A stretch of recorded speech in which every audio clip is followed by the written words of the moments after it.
Hello friends, स्वागत है आपका हमारे चैनल विकास का विज्ञान। आज हम लाए हैं आपके लिए क्लास 10th का वेरी इंपॉर्टेंट टॉपिक्स जो क्लास 10th के धातु व धातु वाले चैप्टर से हैं। अगर आप ये टॉपिक कंप्लीट कर लेंगे या रिवीज कर लेंगे या याद कर लेंगे, कुछ भी कर लेंगे, तो उससे आपके 5 नंबर पक्के हो जाएंगे। ये बोर्ड परीक्षा में 4 नंबर में पूछा जाने वाला टॉपिक है। चलो स्टार्ट करते हैं ये टॉपिक बिना टाइम वेस्ट करे। चलो, इस टॉपिक इस टॉपिक का नाम है धातुओं के रासायनिक गुणधर्म, मतलब मेटल की केमिकल प्रॉपर्टीज। धातुओं धातुएं कैसे रासायनिक अभिक्रियाएं करती हैं विभिन्न यौगिकों और विभिन्न कंपाउंड के साथ। चलो बताते हैं आपको बिना टाइम वेस्ट करे। धातुओं की ऑक्सीजन के साथ अभिक्रियाएं। तो धातुएं ऑक्सीजन के साथ अभिक्रिया कैसे करती हैं, तो उसके बारे में बताएंगे हम आपको। तो धातुएं ऑक्सीजन के साथ अभिक्रिया करके धातु ऑक्साइड बनाती हैं। धातु ऑक्साइड मतलब कोई धातु जैसे सोडियम है, ऑक्सीजन के साथ अभिक्रिया करके बनाएगी वो सोडियम ऑक्साइड। तो ऐसे ऑक्साइड धातु ऑक्साइड कहलाते हैं। चलो आपको रिएक्शन के एग्जांपल देके समझाते हैं ये अभिक्रिया कैसे करती हैं। चलो एग्जांपल है इसका। ये धातु है सोडियम। सोडियम और इसकी अभिक्रिया कराई हमने ऑक्सीजन के साथ, तो यहाँ बनेगा sodium oxide Na2O। Sodium oxide बनेगा जो सोडियम ऑक्साइड।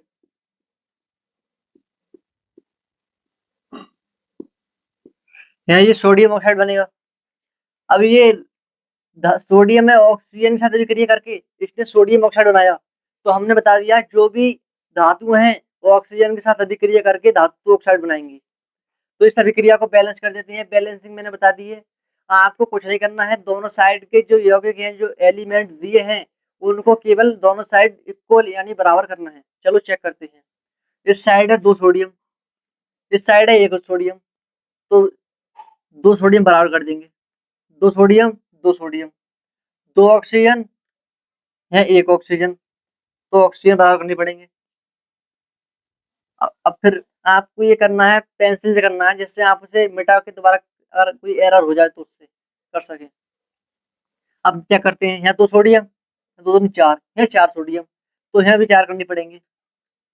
यहाँ हो जाएंगे 4 सोडियम, 2 ऑक्सीजन, 2 ऑक्सीजन। अब ये रिएक्शन बैलेंस हो चुकी है।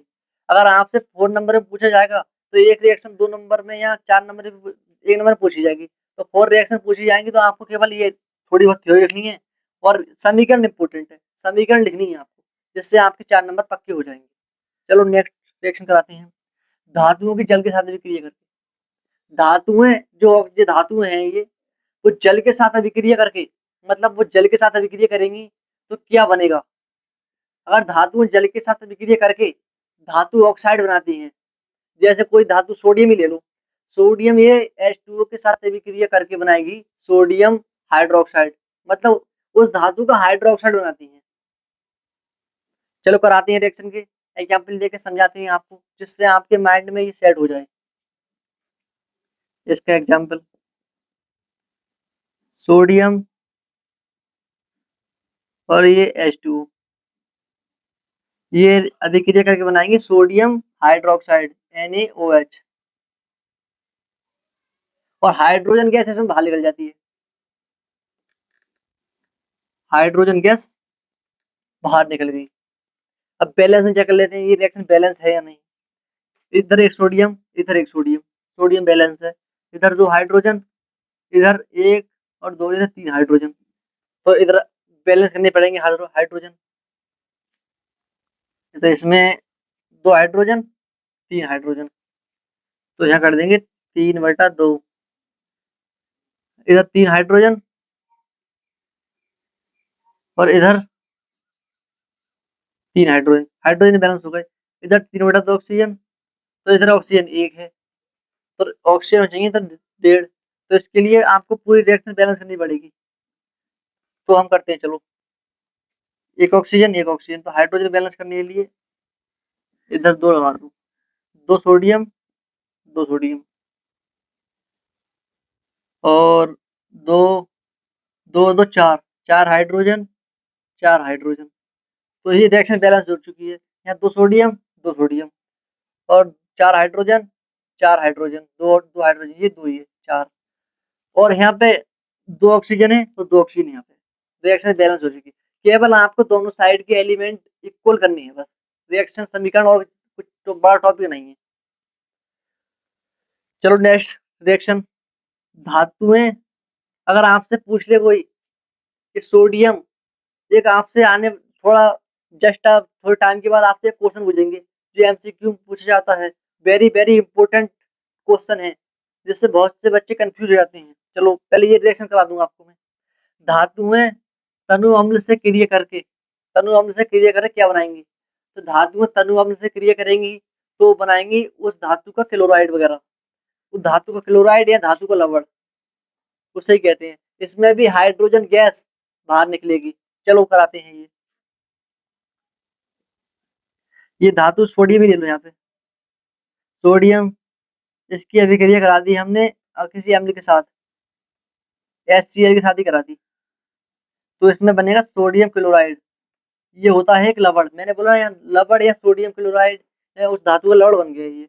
और इसमें हाइड्रोजन कैसे रह जाएगी बाहर। अब रिएक्शन चेक कर लो बैलेंस है या नहीं। एक सोडियम, एक सोडियम, एक क्लोरीन, एक क्लोरीन, 2 हाइड्रोजन, तो यहाँ NaCl2, हाँ NaCl2 नहीं। अब चेक कर लो यहाँ पे, 2 हाइड्रोजन, 2 हाइड्रोजन, 2 क्लोराइड, 2 क्लोराइड ना, यहाँ पे सोडियम बैलेंस। अब 2 क्लोराइड और 2 Cl, ये रिएक्शन बैलेंस हो चुकी है। अब कुछ नहीं करना है आपको, रिएक्शन करानी है। और आपको ये याद रखना है कौन सी धातु किसके साथ अभिक्रिया करके किस प्रकार का प्रोडक्ट बनाएगी। थ्योरी तो आप अपने आप ही लिख देंगे। चलो इसकी एक रिएक्शन हो जाएगी, वो भी करा देते हैं आपको। उसके बाद आपको एक इम्पोर्टेंट क्वेश्चन कराएंगे, जब तक इसे साफ कर दूंगा।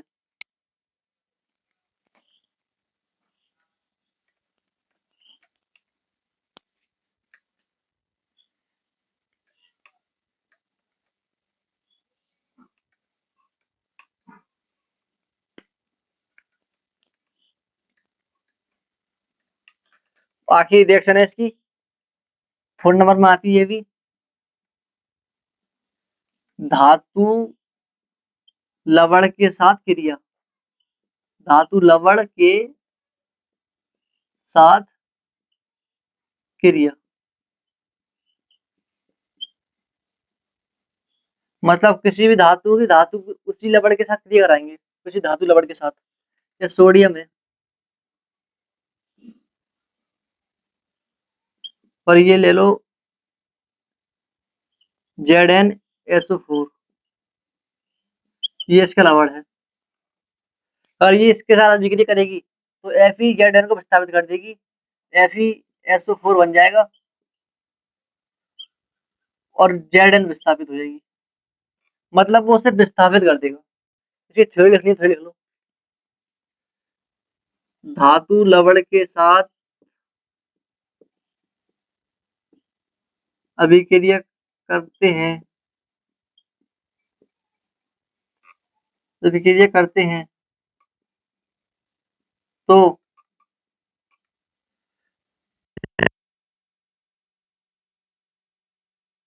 अधिक सक्रिय धातु कम सक्रिय धातु को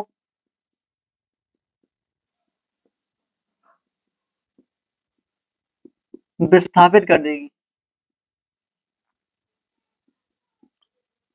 मतलब जो अधिक सक्रिय धातु होगी वो कम सक्रिय धातु को विस्थापित कर देगी, अगर आप किसी धातु लवण के साथ अभिक्रिया करेंगे। अब अधिक सक्रिय धातु क्या होती है, वो आपको पहले एक क्वेश्चन कराएंगे, उसके बाद बताएंगे कि अधिक सक्रिय धातु किन्हें कहेंगे, कम सक्रिय किन्हें कहेंगे। चलो अगर आपने इसे नोट करना है नोट कर लो, अभी तक थोड़ी देर का टाइम देता हूँ आपके लिए। स्क्रीनशॉट लेना है स्क्रीनशॉट ले लो, कर लिया होगा आपने। आपके लिए कराते हैं वेरी वेरी इंपॉर्टेंट क्वेश्चन, जो बोर्ड परीक्षा में कई बार लगातार पूछा गया है। उस क्वेश्चन है ये,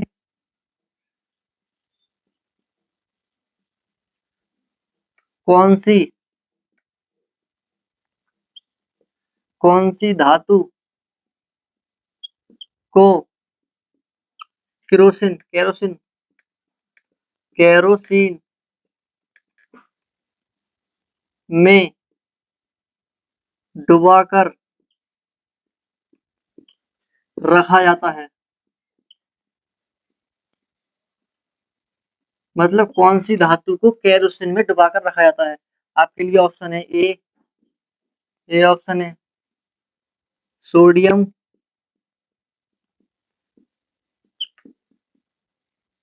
Na, बी मैग्नीशियम,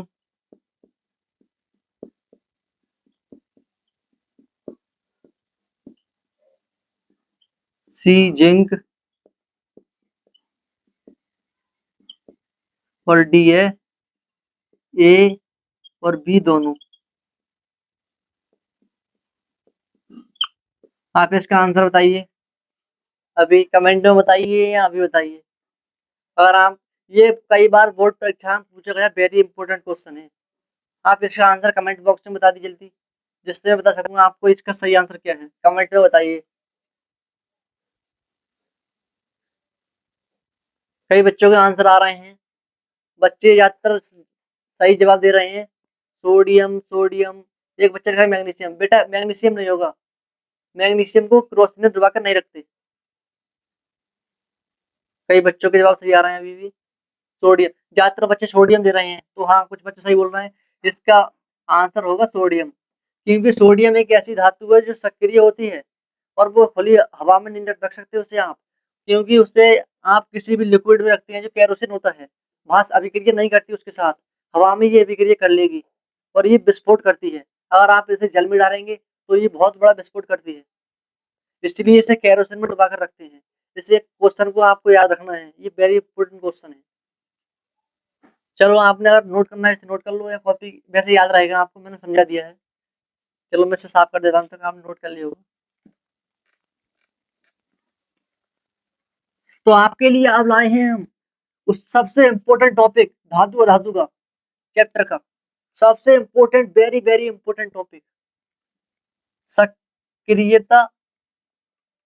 इससे पहले आपको एक थोड़ा पढ़ाएंगे हम जो भी इंपॉर्टेंट टॉपिक है, अम्लराज।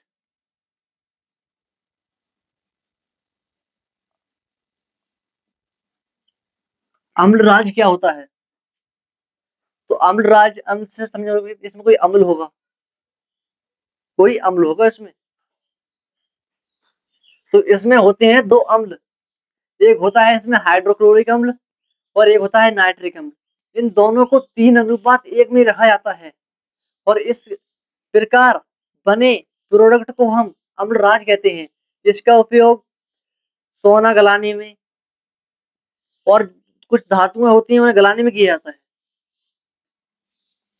तो अम्लराज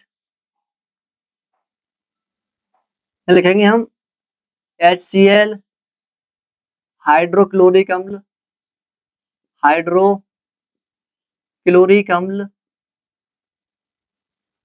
क्लोरिक अम्ल और नाइट्रिक अम्ल, नाइट्रिक अम्ल HNO3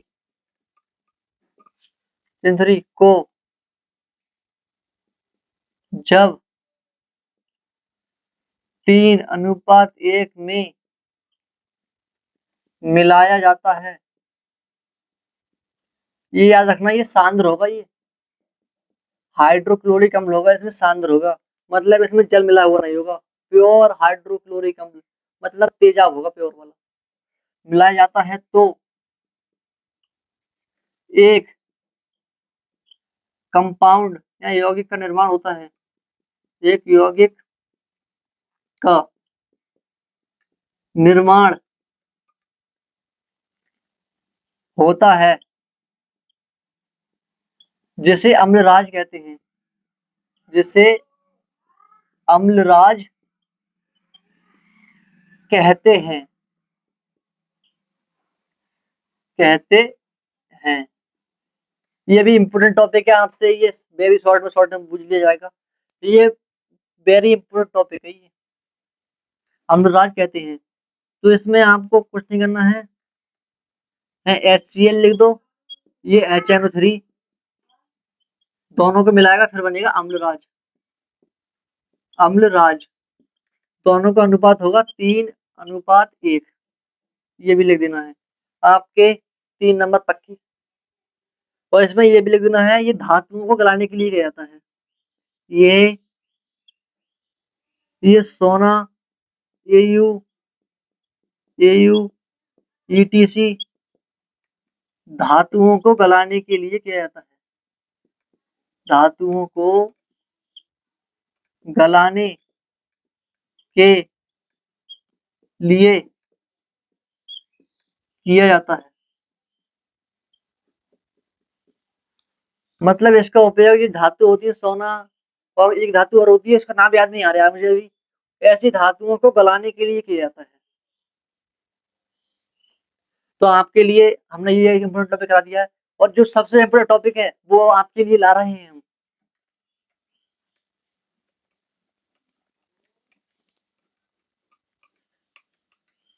सबसे इम्पोर्टेंट टॉपिक है, बुला रहे हैं आपके लिए हम। Very very important topic. इस टॉपिक का बाहुबली मान लो, इस टॉपिक का बाहुबली कहेंगे उसे। इस टॉपिक का शेरों का शेर टॉपिक है वो। उस टॉपिक का नाम है सक्रियता श्रेणी। सक्रियता श्रेणी। Very very very important. 100% guarantee है, यूपी बोर्ड 2027 कक्षा 10 विज्ञान की पेपर में इस टॉपिक से 100% क्वेश्चन आएगा। 4 नंबर में पक्के होंगे आपके। तो आपको याद रखना है सक्रिय श्रेणी का निर्माण कैसे होता है, और इस पे पहले लिखवाते हैं, और इसका निर्माण कैसे होता है।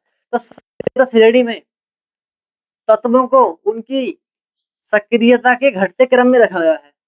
ऐसी श्रेणी सक्रियता श्रेणी कहलाती है। चलो लिखते हैं, सक्रियता श्रेणी। इस साइड लिखते हैं इसकी परिभाषा। सक्रियता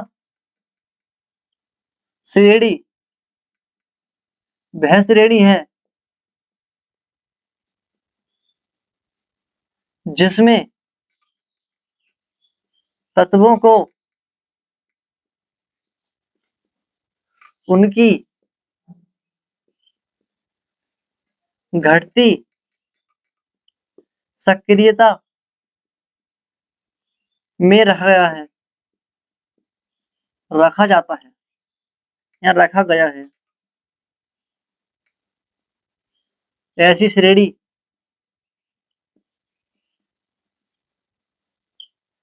सक्रियता श्रेणी कहलाती है।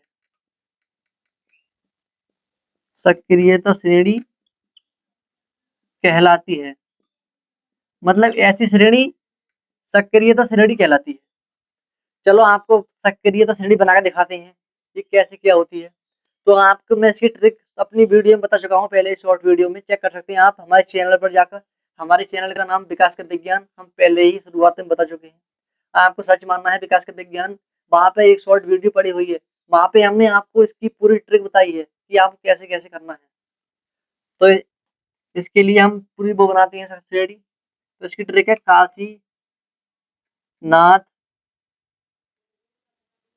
का माली आलू जरा फीके पकाता, फीके पकाता है कौन है आगे आओ। तो ये आपकी सक्रियता श्रेणी है, मुझे पूरी याद है। आपको कुछ नहीं, आपको ट्रिक याद रखनी है। का से काशी, नाथ का माली आलू जरा फीके पकाता है, पकाता है कौन है, कौन है आगे, आगे आओ। ये पूरी ट्रिक है इसकी। और ये हाइड्रोजन है, इसका ये 0 पॉइंट होता है। यहाँ पे ट्रिक में लिख देंगे आपको पकाता है, पकाता है। आप सही है यहाँ पे। अब ये हाइड्रोजन है यहाँ पर, मतलब ये ऐसी धातु है इसकी सक्रियता 0 होती है।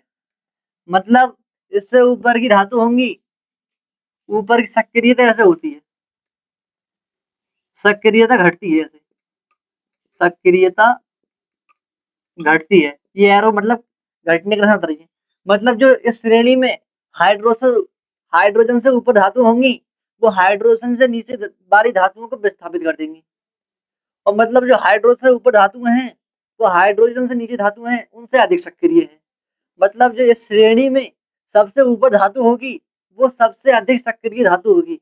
तो आपसे ऑब्जेक्टिव में क्वेश्चन पूछ लिया जाएगा कि सक्रियता श्रेणी में सबसे अधिक सक्रिय धातु कौन सी है।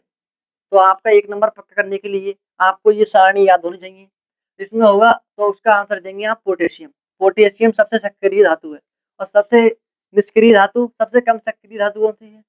तो आपसे पूछ लिया जाएगा एयू सोना, जो सबसे कम सक्रिय है, जो मुक्त अवस्था में पाई जाती है। आपके अब महत्व बताते हैं, इसकी महत्व क्या है। अगर आपको इसे कॉपी करना है तो कॉपी कर लीजिए, स्क्रीनशॉट लेना है स्क्रीनशॉट ले लीजिए। मैं यहाँ पर 5 सेकंड की रुक रहा हूँ तक।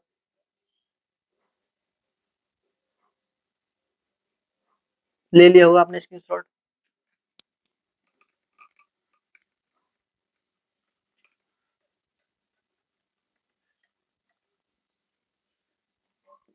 चार नंबर पक्के हैं आपके। अब इसके महत्व क्या है। पहला महत्व है इसका सक्रियता श्रेणी।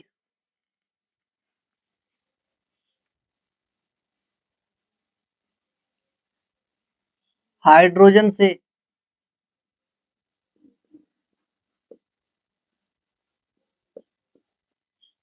ऊपर वाली धातुएं अभिक्रिया करके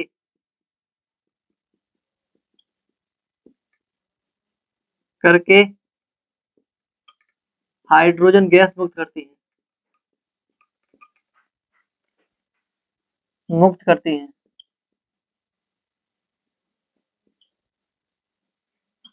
मतलब ऊपर वाली धातु होंगी, वो अभिक्रिया करके हाइड्रोजन गैस मुक्त करती हैं। और सेकंड पॉइंट है इसका हाइड्रोजन से ऊपर वाली धातुएं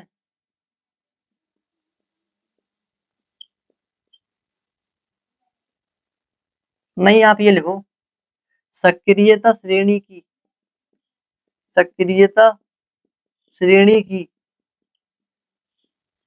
ऊपर वाली धातुएं, ऊपर वाली धातुएं नीचे वाली धातुओं को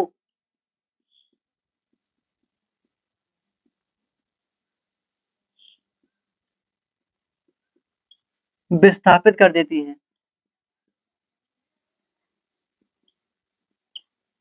कर देती हैं। मतलब जो इस श्रेणी में धातुएं ऊपर हैं और उनसे कोई नीचे धातु है, तो उस वाली धातु को विस्थापित कर देंगी। जैसे यही ले लो एफी काशीनाथ,